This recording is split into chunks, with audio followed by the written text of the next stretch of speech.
Okay, we're gonna start the discussion. Ihr könnt euch melden und ihr könnt auch eure Beiträge und Fragen oder Anregungen oder was ihr sagen wollt, auch auf Deutsch sagen und Victoria hilft dann beim Übersetzen. Yeah, so thank you very much for this impressive movie and can start like the discussion. If you raise your hand, I can bring you the microphone. Okay. I have many things in my head, but maybe 2 points which are important for me was this one scene in the beginning where this woman, these activists were talking about that there was, before the war started, this general instinct in the society that something is wrong with this war. And this was really, I was like, where does it come from? Why is it there? Because when we compare it to today, to the war now, it's not like that everybody, when Russia started the war, was like, it's wrong, we have to be against it, or something like that, or something is wrong with this war. And this was, this was really crazy, and we were talking about outside where this come from and how really then this movement begins to become a global one. So how really? Because in the film, there were some lags in the documentation, and with which people you were talking about in other countries, or is it that they only saw it in the television, what happens in other countries, but there has to be a connection, but who were the organizations in the other countries, how they connect, this was an open question. And the second point is that it was in the middle of the film that this one guy, the musician from Britain, I don't know exactly who it was talking about that he doesn't know what would happen when they would go on the street the next weekend again, and the weekend after, and the weekend after. And that was a really important point, I think, that we can saw in the second half of the film then, that even when they don't stop the war in Iraq now, that something can increase out of this movement, and maybe years later, 10 years later, something else can happen, and that, you never can stop, because when you stop going on the street or arguing with the politics, government, CEOs, whatever, they win at the point we stop, because then they don't have the pressure from other people, and that was really, impressive. I think that you can see this in the film. Yeah, maybe that for the beginning. Thank you. Shall I answer that? Thank you. So, if I understand correctly, the question, your first question was about where did this sense come from amongst the people that something was wrong in society. It's a very good question, because so many people who were not protesters came out for the first time. And I think it was because they really did not believe what they were being told. 9/11 happened. They could see that Iraq had nothing to do with 9/11. And they could tell that the propaganda case that was being made was just that. Britain is a very warlike country. It's been doing it for hundreds of years, and like I said, in all the years that I've been there, it's easier to count the years when Britain was not at war than the years when it was at war. So as a country, they're used to it. But even so, after 2001, they were not convinced, and they could see how bad it was going to be, how determined Tony Blair was. But there was also something else. When Tony Blair and the Labour government came in, they seemed like that they were a new kind of government. We'd had, 18 years of conservatives with Margaret Thatcher and so on. And so there was a real sense of optimism that this was going to be a change And that sense of betrayal was very, very strong. So when you take that and you combine it with the really transparent lies that were being told. So, you know, there was the scene about what became known in England as the dodgy dossier. Actually, there were two. There was the dodgy dossier, the one where Brian Eno said it came and we looked at it and I spoke to two people and, you know, there was that one.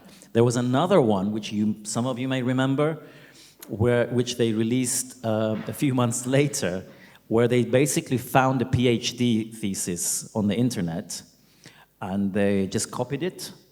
And they were so bad at copying it that they even included spelling mistakes that were in the original. And then one professor at Cambridge University, he spotted it. And then he told the press, this is a stolen PhD. And then the government said, oh yeah, okay, sorry. But it made no difference. All of those explain why there was a real sense amongst the people that something was really, really badly wrong. And I'm sorry, I also just realized I've been talking non-stop. And is it okay? I mean, if you want to stop and have a translation, please. And then the second question, the musician was Damon Albarn. Yeah, I think he had a point. You know,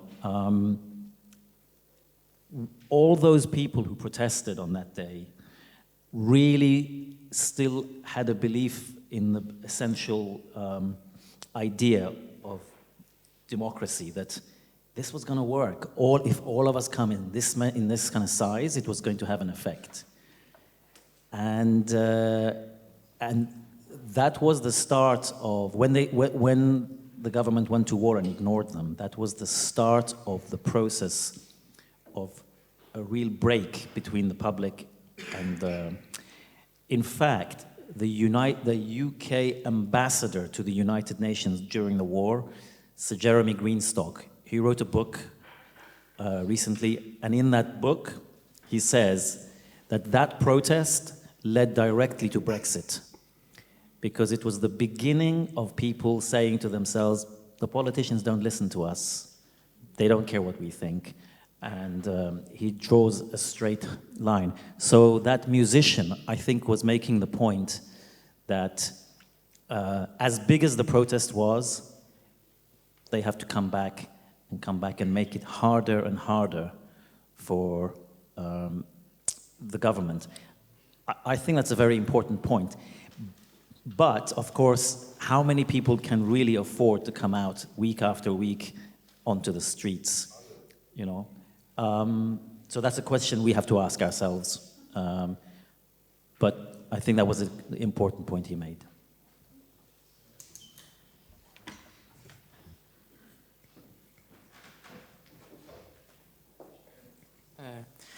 First of all, I want to thank you for the effort that you made to making this movie or this documentary.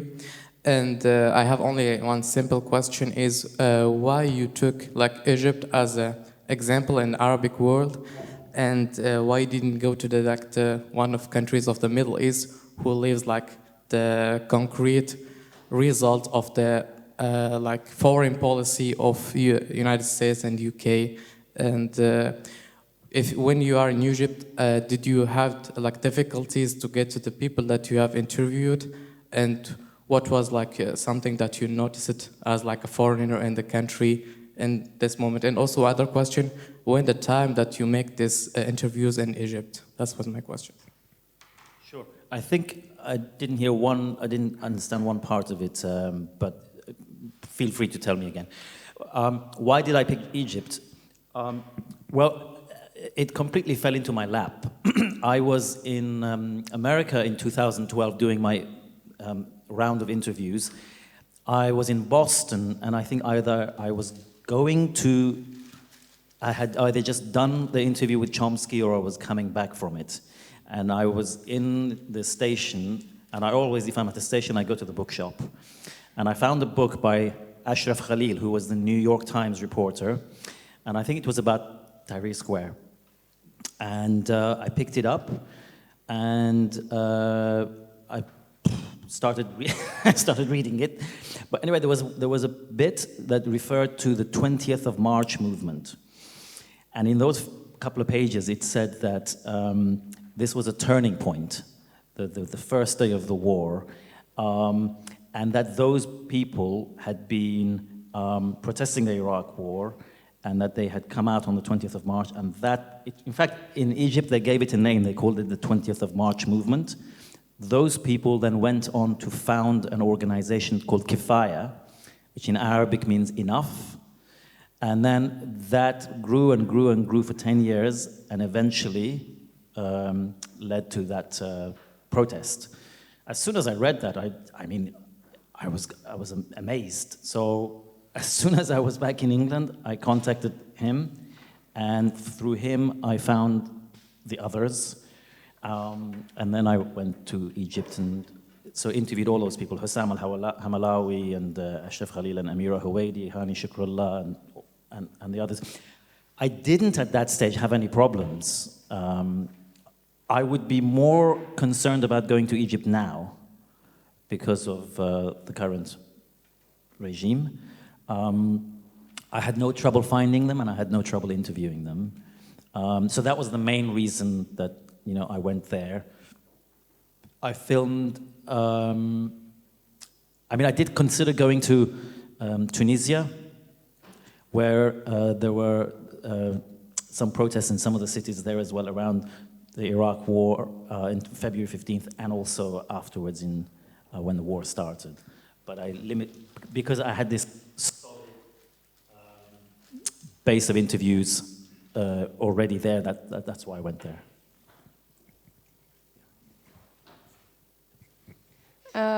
First of all, I want to say something that I really thought was very, special about this film that you made, because you said that you put like 54 interviews in this film, and I thought, okay, maybe it will be a bit overwhelming, but I think that it's interesting because you have all those different people coming from different ideologies, from different countries, different backgrounds, with different views.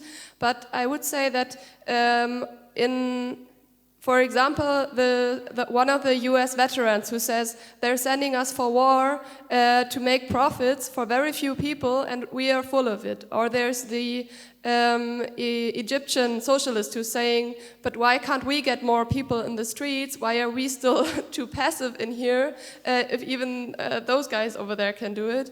Or you have this, to me, seeming very Christian woman whose brother was killed in 9/11 and who's arguing that we have to count every life because every human life counts. And I think that coming from different views, they do form like, a very strong bind maybe, or I would say union. And it came to my mind very strongly in this map of the world where you see all the lights going on, and it's also commented by that, I don't know who says it, but that, those people in the whiskey drinkers in the Western countries, even they can stand up like this, and you kind of get the, maybe that's what's new about it. I honestly didn't know that before, that those were really the biggest protests ever worldwide, that this is a new thing, like a new level of humankind, a new level of global civil society, I would, that to have this conscious, it's about all of us, and we're not doing this just like for Iraq or for whatever, but it's a common cause. So I thought that was very special about this film, and also maybe a bit very,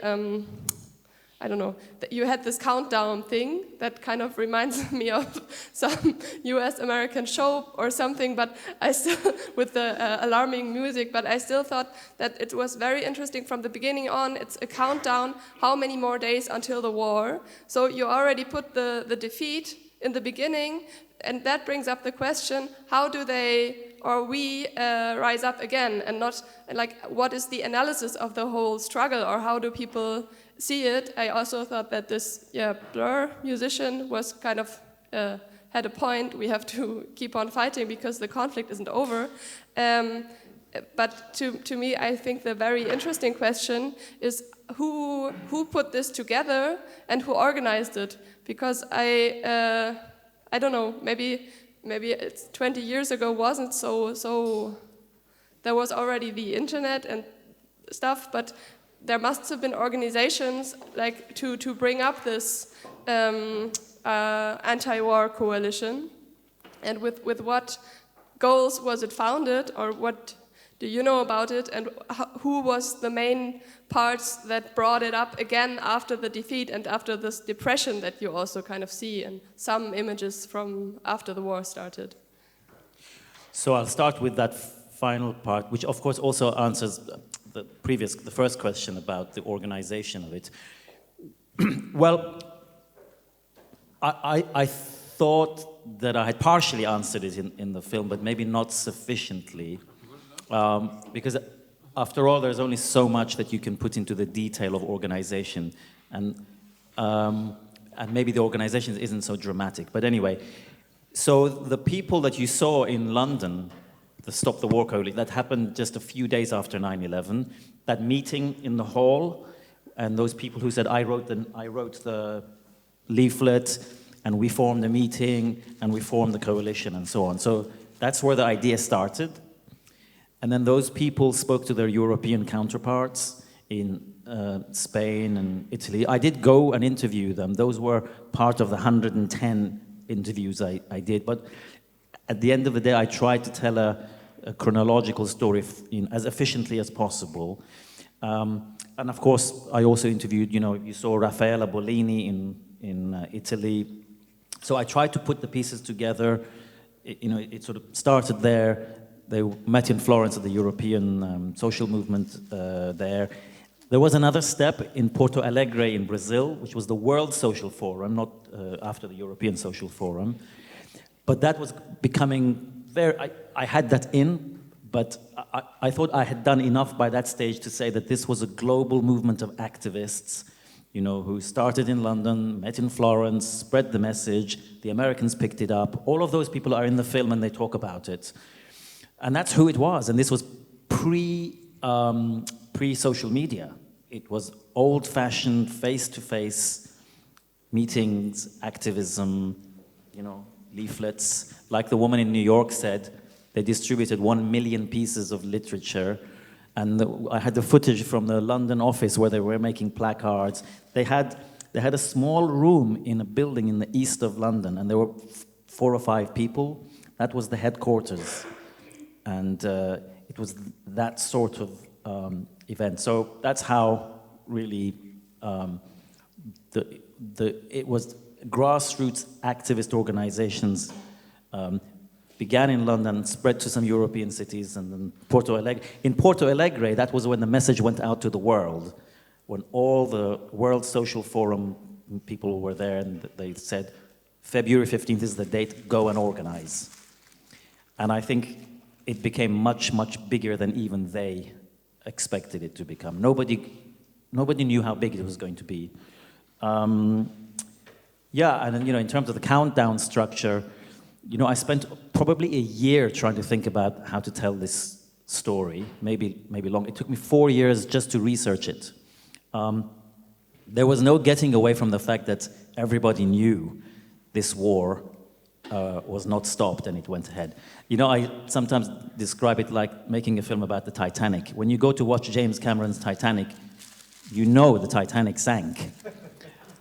Everybody knows, but you still go and watch it because you want to see the story. And there was no getting away from it. And I wanted to, with that structure, to tell people there are 2 things going on here, 2 forces. The forces of the governments trying to go to war and the forces of the people trying to oppose it. And they were going to meet at a point in time. And that was the point of that. And I'm also finally glad that you did not think that the 54 interviewees was overwhelming, because most documentaries, when you see them, they've got maybe maximum 5 or 6, maybe 10 people in it, it seems that it's not overwhelming. So thank you. I hope I answered your question. Ich erspare uns wieder mein Englisch und versuche es kurz und knapp.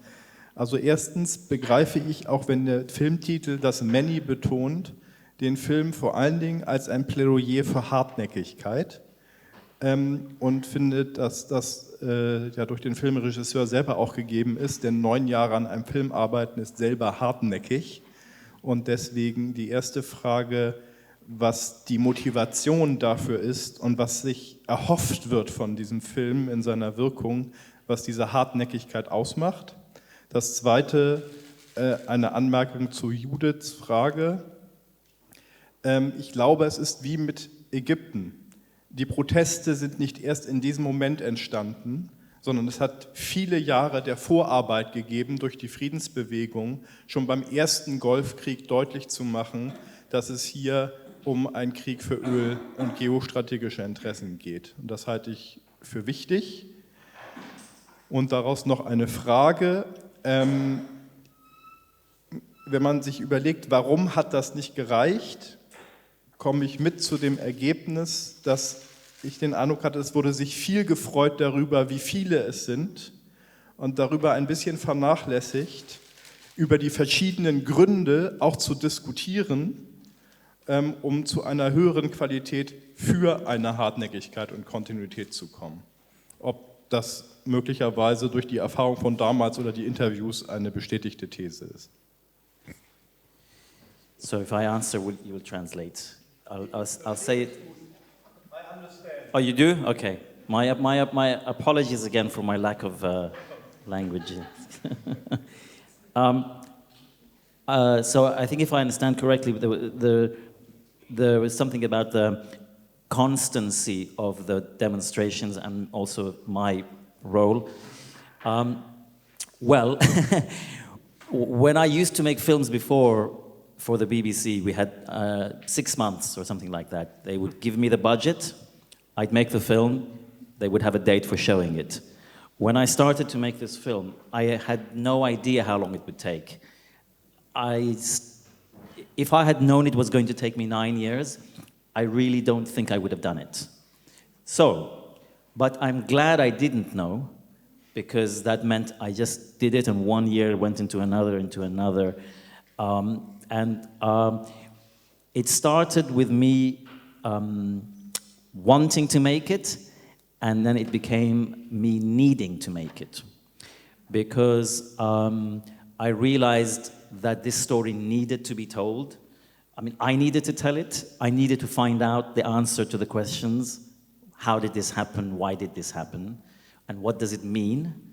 And then I also realized that it was also doing really a work of history, documenting, which is also a little bit why I did as many interviews as I could in 7 countries.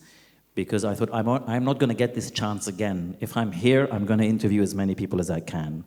So I went to America, obviously I went to Italy and Spain and so on. So I nearly came to Germany too, but what I tried to do was to go to the places where the biggest demonstrations happened and where there were other connections like Egypt and so on. So that's why, and you know, the protesters, I mean, the activists in the UK are still working. Now they are campaigning on Ukraine and Russia and so on. They're still being attacked. The movement in America is, after Obama, the movement, as they said, really collapsed because they were very instrumental in leading to the election of Obama. And many of them thought, okay, we've done our job, we can go. So it's a very tricky situation in America with the movements. So for me, yeah, it took 9 years. I had to spend a lot of that time raising money because we got money from nobody. I had to raise it independently. But in a way that was good because it meant that the longer it went on, with a film like this, you cannot make it in a short space of time because you have to see the consequences. You have to see where it leads. Researching it alone took me about 4 years. So not being able to raise the money and it taking time was good because it meant that all the discoveries I made, like the connection with Egypt, like the bit at the end with Syria, my goal had been to finish the film in time for the 10th anniversary in 2013. I ran out of money, I had to stop, I had to raise more money, and when I raised more money to edit, to finish, it coincided with the vote in Parliament against Syria. That gave me the ending for the film. This is how you start with one idea. My idea was, this is a big defeat, but let's still tell the story. But when it takes you 9-10 years, you find that the idea you had changes. I mean, the seed stayed the same, but then you find other consequences. So that's... and then I think the other part of your question was, what more could have been done with, the quality and the quantity? I mean, in a sense, I'm maybe not qualified to answer that question, because although I've made a film about the war and about activists, I wouldn't call myself an activist, not because I don't think I've earned it. I've made a film, but I'm not on the streets. I have my own views about maybe what's required. I mean, maybe the question that all movements have to ask is it's like Bill Fletcher asked in the film, after you've done a few big protests, what else do you do? Do you do civil disobedience? Do you go and, some people went and invaded the air bases to try and dismantle the aircraft. Is that what we do? I don't know. I mean, I think you're right. We need numbers and also maybe other ideas. And maybe we need persistence, maybe more one big protest, maybe every weekend. The Egyptians, one of those Egyptian activists told me, it's not in the film, but he said it. He said, when I left home, because I think they occupied for 18 days Tahrir Square until Mubarak went. He said, one morning I left and I said goodbye to my wife, thinking I might not come back that night. He was prepared to die. And so, they had looked at the demonstrations in the West that said, okay, they came out one day, a big one. Of course, how many of those people would come out again the next weekend and the weekend after that and that? But for the Egyptians, they said, we're coming and we're staying in Tahrir Square. So I really don't know the answer to that question. It's something that I would like to hear more people here tell me what you think the quality and quantity should be. Ja, also eine beeindruckende Dokumentation eines positiven Wachstums. Meine Frage, erste, was waren die interessantesten Stimmen bei so viel Sammlung? Du hattest ja gesagt, wenn ich das richtig erinnere, 120 Interviews so in etwa und 50, was? Was? Ich verstehe. Auf jeden Fall ist die Summe der gezeigten Interviews kleiner als die der gesammelten. Das ist also eine Auswahl, wie auch immer das Verhältnis genau war. Von daher frage ich, was waren die interessantesten Stimmen? Für die Perspektive natürlich sehr verständlich, müssen wir alle selber die Antwort geben und uns weiter engagieren und organisieren und initiieren. Aber was mag zurzeit die Idee für einen nächsten Film sein? Okay, thank you. It's a very good question. Yes, so I think I did more than 110 interviews, and Oh, 1,000. Good. Sorry. And 1,000? And yeah, 54. Which ones were the most interesting? Okay, so the interview with the Chief of Staff of Colin Powell, Colonel Lawrence Wilkerson, the man who said that I was in charge of that report, we lied. The man behind him. Yeah, he said, if you look over there, the man behind him. And when I watched that with the editor said to me, he said, Amir, you could put this interview unedited in the cinema and people will watch it. And he said a lot of great stuff. I never thought I was going to get an interview with Hans Blix, and I was amazed that I got it, and it was a fantastic interview. John le Carré, which I'm sure you know about.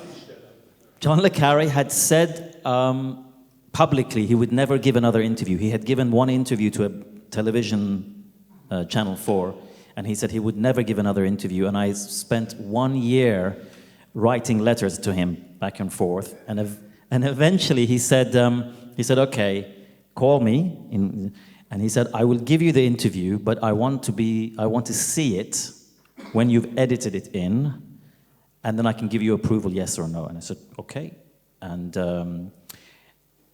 I did, and then I went to his house, I gave it to him. 2 hours later, he emailed me, and I was very pleased that he gave me a very, very complimentary email, and he said he was proud to be in this film.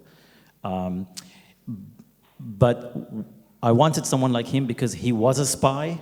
He knew people in the intelligence services, and he understood he understood war, and he was vehemently against it. So I think those interviews, and actually, probably the most affecting interview for me was the sister of the man who died who after 1 week founded the September 11 families against the war. I mean, that was unbelievably emotional. And the American Air Force guy, he contacted me and he emailed me out of the blue. He said, I hear you're making this film. I want to talk to you and tell you my story. So I could go through each interview and tell you but those are the ones that leap out to me. And what was there another part? Next film. Oh, the next film. Well, that was in cinemas in 2015. I then was co-producer of my brother's film that some of you saw here, Coup 53. I have, in the last 2-3 years, worked on a television series, which we finished just a few months ago. It's a kind of critique of capitalism through the eyes of the Greek finance minister Yanis Varoufakis, which we are hoping will come out soon. I have been working on another history documentary, but it's not political, it's a history documentary. I've shot it in America. I'm waiting to raise money to edit it. But the other... I wanted to come back to the question of quality and quantity, because in my opinion, your film already gives some answers to this question. I think one of the most important sentences was, I think it was the Tony Benn who said it at the end of the film, that if the two forces come together, they are invincible.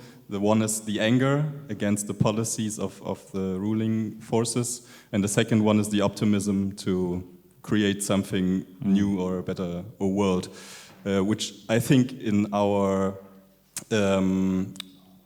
recent situation is a very important thing to realize, because maybe the peace movement nowadays has to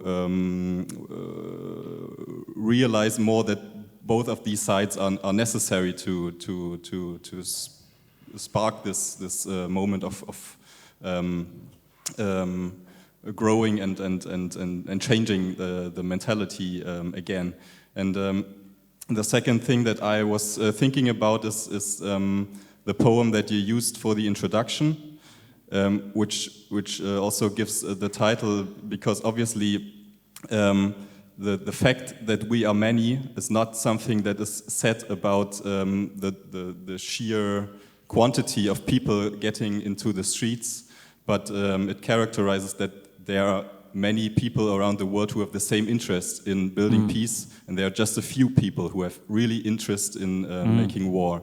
And it's really important, I think, to reconsider this thing, even if there are just a small amount of people who are fighting for peace right now, that they are doing this in the interest of the whole world.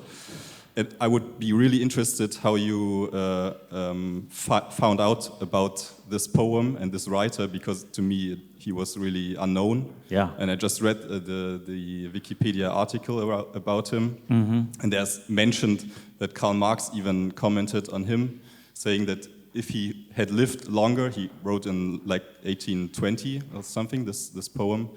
If he had lived longer, then he would be a member of the socialist movement later on. So I was really interested in hearing more about this author. And obviously this poem reflects a lot of the ideas that you had in making this movie. And the third thing is about the Egyptian movement again, because I would be interested why you decided to put this story in such a spot, highlighted spot within the movie, because I think it's a very important episode in the movie to show that even if the movement were defeated by not being able to stop or prevent the war from taking place, it had still this effect of changing the mentality within a broader perspective. And I think this is really important also for what we are doing today, to see that we're acting in a more historic dimension, not just getting on the streets in order to stop or end a war, but to initiate something with a broader perspective of social change, and that this took place in the Arab world is something that, it was not in my imagination or my perspective, that this really had a lot to do with this peace protests that took place against the Iraq war. As I see it now, it makes completely sense, because obviously Mubarak was part of this whole US-driven policies against the people in the Middle East. But still, this is something really, really important to see, how much influence on the public opinion this kind of movement has and has had and still has today, I would say. Yeah, thank you. You know, like I said, when I started, I had no idea that I was going to find any other aspect of the story. And so when I came across that Egypt connection, it was really mind-blowing for me, and I needed to verify it for myself. So I had to go and interview them, and you heard what they said. And I think what's really interesting is when people talk about, political movements, especially protests, always raise the question of what does success look like? What does failure look like? And we've grown, I try to say to people when I do Q&As, demonstrations are not like a light switch. You demonstrate the light switch, the war stops, and obviously things take time, and this is part of that, illustrates that point, that the people who came out in London and Rome and Madrid and New York, they were doing it to make the point in their own societies. They were not sending a signal, but the signal went anyway. And then it took those Egyptian activists 10 years to take that initial moment of, we will do something try to at least be as big or make some effort to match what they did, and then it surprised even them. So, you know, there was that guy in London who founded that movement, 38 Degrees. He was a student there. I discovered a few years ago that one of the founders of Black Lives Matter was, when they interviewed her, they said, "What was your first protest?" She said it was the Iraq War protest. The movement in America called Move On, one of the biggest multi-million membership organizations, her first demonstration was the Iraq War demonstration. I mean, I could go on. There are so many movements where they got their first taste on that demonstration. Now, that just happened to be, I know that because I have researched it, but probably you will find the same thing in other big protests. You know, there was a huge anti-nuclear demonstration in New York, I think in 1980 or something like that. Maybe someone will do the work and find out that some of the people who were there went on to found other major, movements. So I think we have to change our view of the time scale of demonstrations. And Tony Benn was right, you know. Anger and optimism is what drives movements. I mean, who was it that said you have to have, you know, pessimism of the intellect and optimism of the will? Was it Gramsci? Yeah. So I think I agree. The Shelley poem, in those 4 years when I was researching it, I was attending some demonstration, and somebody had a placard, and I can't remember whether it said "Ye are many" or "We are many," and I was really affected by that, and I didn't know where it came from. At some point, I had been thinking of calling the film "We the People," but I didn't call it that because it's too similar to the opening words of the American Constitution, so I don't want that. And then I went and researched it and came across that poem.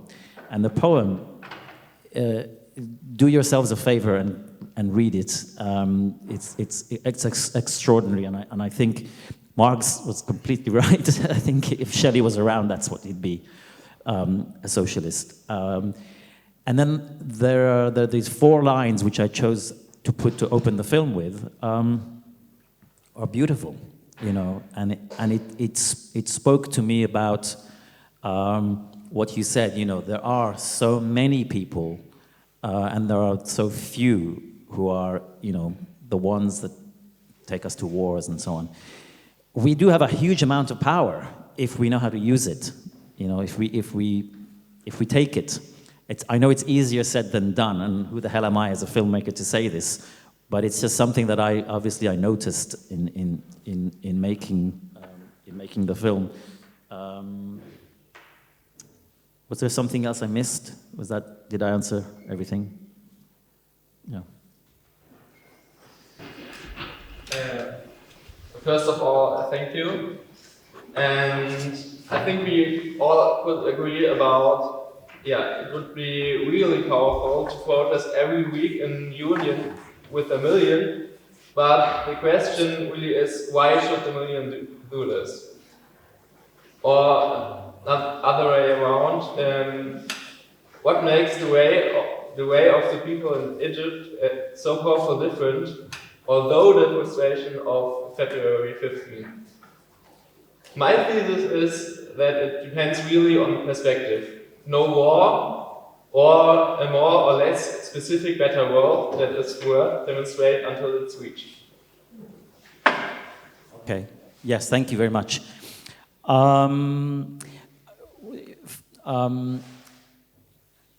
You know, one of the people in the film, it was actually the musician. He said, look, the people who came out, who were not normal protesters or activists, the 2 million in London, most of them had never been on a protest before. But they felt this was so important, they had to come and make a statement. So I think that what this musician said, look, they were people who had jobs, children, bills to pay, mortgages, rent, and so on.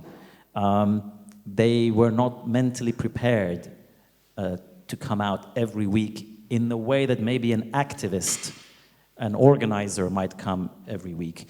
I think even the organizers had not thought beyond what would happen after the big demonstration. I think they didn't know it was going to be that big.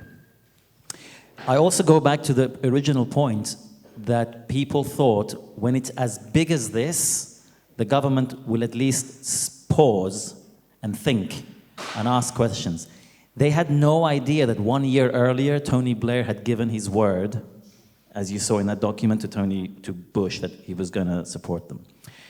And when the people saw that they were lied to in that extraordinary way, their faith, I think, was completely broken, which is why that politician said that the trust completely broke, and that eventually, in his view, led to Brexit and many, many other problems.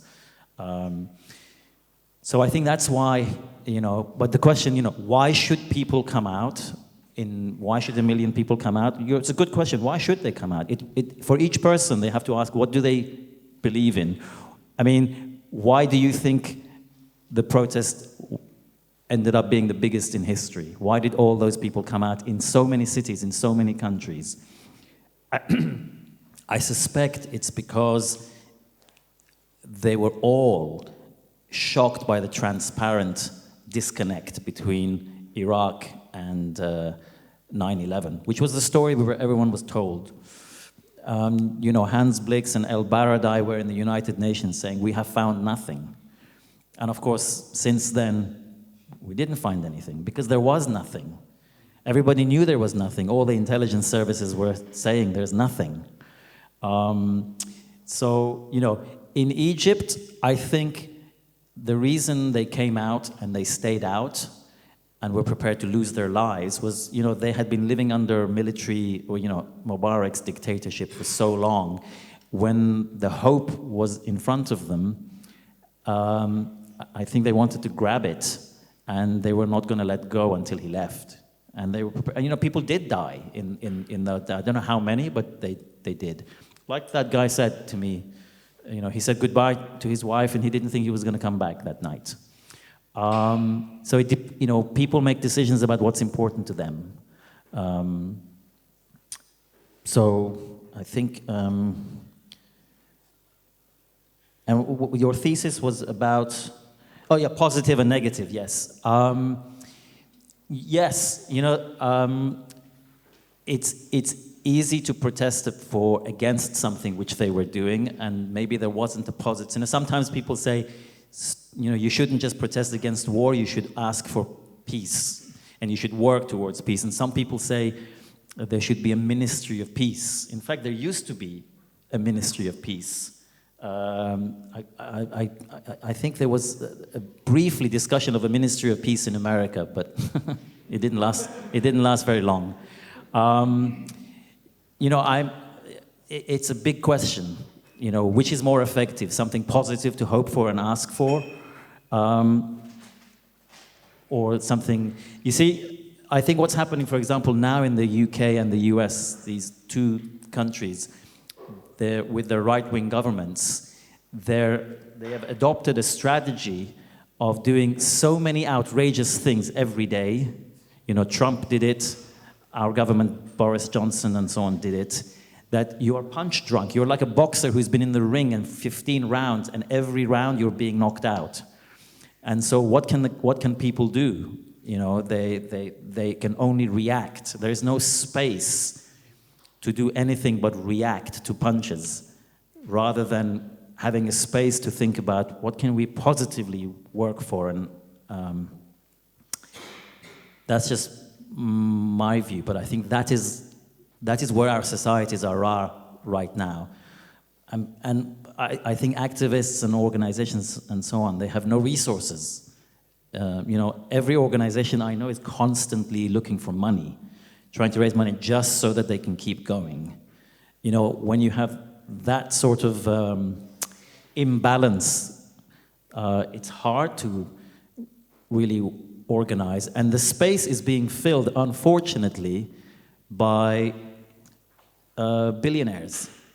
who spend money on think tanks and lobbies and so on, and they set the agenda. It's a unequal arms race. Thank you. I would like to come back to the funding issue about your movie. How was the process of raising funding? How was the barriers? The person who says no?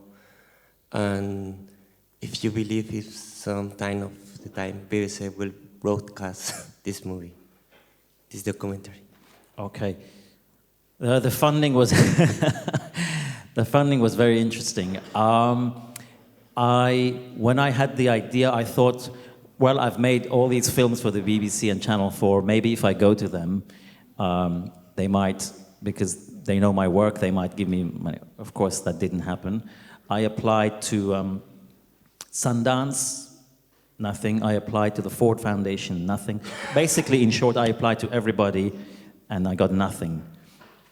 So the first few years, I funded it out of my own pocket. In fact, I was earning very little, so I had to remortgage my home 3 times just so that I could pay my bills. And then what happened was, when I tried everybody and got nothing, in 2010, 4 years after I started, in 2006 I'd started, in 2010, there was a new thing called Kickstarter, which you probably have heard of. Kickstarter is a crowdfunding platform, and I raised some money on that. I raised $90,000 from donations, and that started the process. And then somebody that I was at school with, who had become a well-known comedian and actor, he heard about it, he contacted me. I hadn't seen him for years. And he said, look, I didn't go on the protest, but I like what you're doing, so I'm going to match. I'll give you whatever you raise on this platform. And he did. And then after that, one person would tell somebody else. Eventually, I had 9 separate private individuals who heard about it and gave me money to make it. And that's how it happened. And I only knew one of them to begin with, which was that guy, my old school contact. The others randomly appeared. So I had to have faith that the film would get funded. It was completely blind faith. As I say, so that when it was in cinemas, it got great reviews, and then Universal came and asked, to buy the film. At one point, the BBC contacted me, their most famous documentary program, and they said, this was after the festival premiere, and they said, we want to take your film. I said, okay, talk to our sales agent. I never heard from them again.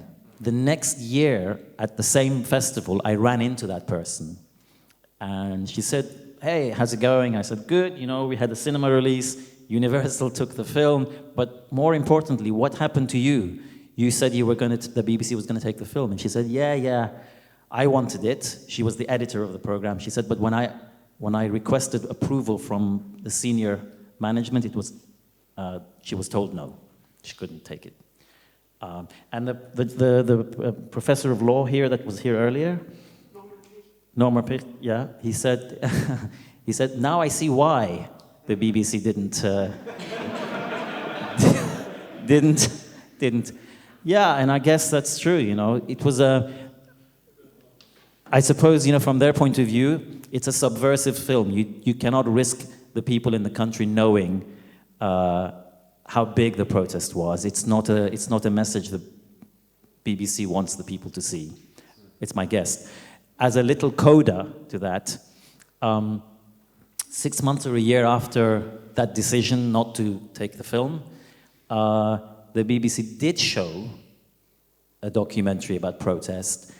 They paid this artist to drive around the UK, making a very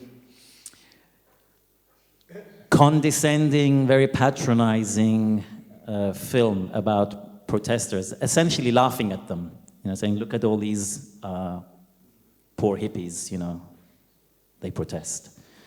That was the BBC's statement about it. So I don't think they will ever show the film. I don't know whether in America they will ever show the film. But you know what? I actually take it as a badge of honor.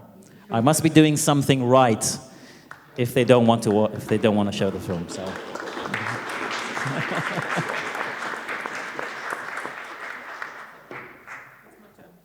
Okay, thanks. Yeah, one quote which I liked most was the woman, I think it was in New York at the demo, looking at hordes of people coming up, saying, well, who are these people? And then the smile gets on her face and she says, they are us. It was Rome, okay. Nevertheless, I think that was the very strong point when you realize that you're not on your own, sort of thing. Which I think was most interesting was the sentence, it's okay to be for peace, but it's not okay to be against war. Which is a thing of this being, if you're for peace, then you're sort of a lefty or a hippie, or at least, in any case, somebody that's not doing any harm. But when you're against war, you're sort of a figure and a member of class war. So which brings me to the question, it's all about politicians and protesters. It's not about the people doing the profits. So who's earning the money? I mean, why really is this war going on? So did any of the people you talked to ever thought about making a protest against an oil company? Anything like that? Because, I mean, we saw in the demos that people had signs up like no war for oil. But the topic itself is not sort of part of the movie. Yeah. That will be interesting. Second very small question is, do you have any more brothers with good films? I have two other brothers, but they're not making films, but I will suggest it to them.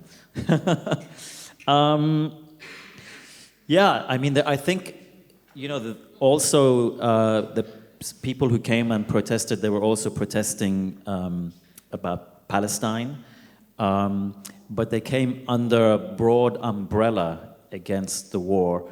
And of course, many people said that the war was for oil. I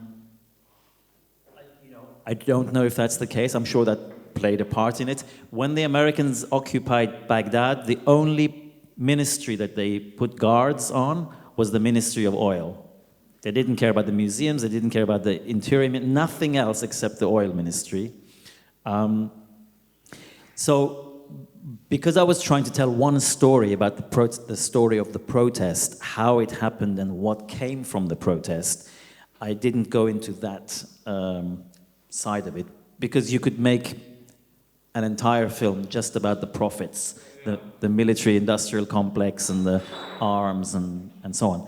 I would say that what has surprised me and found it very interesting in the film that I've been making about Tony Blair is the part played by Christianity, which he kept very, very quiet, very, very quiet. We all know that Bush, he prayed and he thought he spoke to God and God told him to go and do that. But I've done a lot of research, and Blair was the same, except he didn't make it public. A few days after he left office, he converted to Catholicism. Yeah, he was a Protestant, his wife was Catholic, but a few days after he left office, he converted to Catholicism, and he has since, he for a few years he taught a course in divinity at Yale. Yeah, and He's now very open about his faith, but nobody pays attention to that now. But yeah.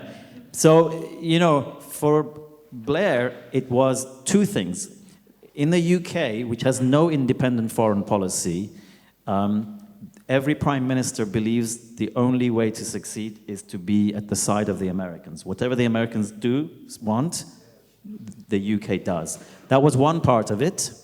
And the other part of it was that he sincerely believed he was doing God's work. But you didn't hear that because he kept it very quiet.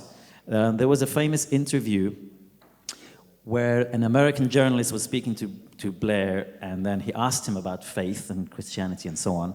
And his press advisor stepped in and said to the journalist, it became a big phrase, and it's the title of a book. It says, "We don't do God." So he said to the journalist, "We don't do God." And actually Blair was very angry because he wanted to do God. But his press officer... And I'll tell you something else. You know, in America, when the presidents make a speech, they finish by saying, "God bless America." So this story I'm telling you has been written about in books. You know that night when he made the announcement on the war starting, and I was mixing between the phases, Blair wanted to finish that statement to the public by saying, "And God bless the United Kingdom." Now, in the United Kingdom, nobody ever does that. They just they make their statement and they go home. He wanted to finish it with, "God bless," and then his advisor said, "Mr. Prime Minister, we don't do that here." Anyway, I suppose the point I'm trying to make is that there were other motivations. There was his personal religious motivation, as well as the UK being tied at the hip to the United States. In the United States, they had other regime change operations. They wanted the domino effect. They thought, you know, that there used to be a phrase in Washington, they said, "Boys go to Baghdad, real men go to Tehran." The plan was, we'll destroy Afghanistan, then, as like the American journalist said, he said, phase one was Afghanistan, that wasn't the real war. The real war, for boys, was going to be Baghdad, and then men would go to Tehran. And then after Tehran, they had other ones they were going to do. They were going to do Syria, they were going to do Somalia, they were going to do all these countries. There's a clip you may have seen, I think it was Ramsey Clark. He talks about finding a piece of paper where they said, you know, we've got 7 countries we're going to knock out. So that was their motivation and regime change, and, you know, and of course it all went nowhere, well, to some extent. And then you had the UK with Blair doing what I mentioned. So I hope that answers your question. Any more? This. I can speak without microphone. Have you any idea how many people saw your film? Excellent question, and I don't. I can tell you that it's a big source of frustration for me, and I'll tell you why. I showed the film to distributors, cinema distributors, film distributors, and not a single one would take the film. So I decided that I had not worked for 9 years to have nobody see the film. So I put together a team, and we distributed it ourselves, and we put it in cinemas. And for an independently made and independently distributed film, I think it was in 150 cinemas. After one night, we made enough box office that we were just outside the top 10 of documentaries released that year on one night. Now, normally, if you sell out cinemas, they keep you, at least for a few days, because they see money. And by the way, cinemas take 70 to 80% of the box office. 20 or 30% comes to the filmmakers. After one night, they took us out of the cinemas, and I was out of my mind. I did not know that the deal that our booker had done with these cinemas was like that. So had we been in the cinemas just even for 2 or 3 more days, not only would I have been able to pay back all the investors, as it is, I paid 6 out of the 9 back, but many, many thousands would have seen the film. In fact, on the night of our film, our hashtag was trending, and you know, for your hashtag to trend in the UK requires a lot of tweets. So that night, a few thousand people saw it, and they couldn't see it again after that, because we were effectively censored is not the right word, but we were taken off. And after your film comes off, you can't get it back, because there's a pipeline of films, you know. So it was a big lesson. So I have no idea, maybe a few thousand. We also wanted to release, you know, so this is the first screening in Germany. I just did not have the resources to show the film in cinemas. Here, you know, in Italy, the protest was 3 million people. The largest single protest in one city was Rome. I think Barcelona was 1.5 million, Madrid was 1.5 million, London was a couple of million, New York was about 1 million. We have had no cinema screenings in any of those countries. I just didn't have the resources to make it happen. And I wish I could. I mean, digitally, it's now available on Amazon Prime and iTunes and Google Play and so on. But I still don't have the resources of marketing and advertising to let people know about it. So I only came here because my brother had met comrades here, and they said, oh, you should show this film. And that's kind of how it works, you know. Yeah. What's that? On that, well, the film is called We Are, obviously you know that, but the hashtag we used that night, I can't remember what it was. But, you know, I would encourage, you know, if you can, spread the word. It's available digitally, and, you know, this Sunday is the 20th anniversary of the war, and it would be a good time for people to be aware of it, and I will tweet about it and so on. But you know, if you can as well, great. Yeah. Okay. Yeah. So thank you very much that we can see and discuss the film with you.